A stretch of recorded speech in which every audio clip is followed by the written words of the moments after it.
বোনের কাছে পিঠা খাওয়ার আবদার করব আর বোন তৈরি করে খাওয়াবে না, এমনটা কখনো হয়? আপনারা জানেন আমি গত বৃহস্পতিবারে বাড়িতে গিয়েছিলাম। বৃহস্পতি শুক্রবার ছিলাম এবং শনিবারে বিকেলবেলা চলে এসেছিলাম। অনেক দিন ধরেই আমার পাকন পিঠা খেতে বেশ ইচ্ছা করছিল। তো এই কথা ফোনে আমি আমার বোনকে বলেছিলাম, আমার মেজো বোন যদিও বা অসুস্থ, তারপরেও কিন্তু সে আমাকে পাকন পিঠা তৈরি করে খাইয়েছে।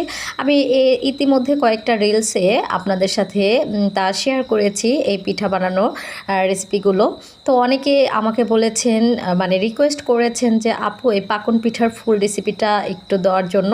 তো আসলে আমি সময় পাচ্ছিলাম না, যেহেতু বিদ্যালয় খুলেছে, কাজ থাকে, আরও এডিট করার সময় হচ্ছিল না। আজকে ভাবলাম আপনাদের সাথে এই পিঠার ফুল রেসিপিটা শেয়ার করি।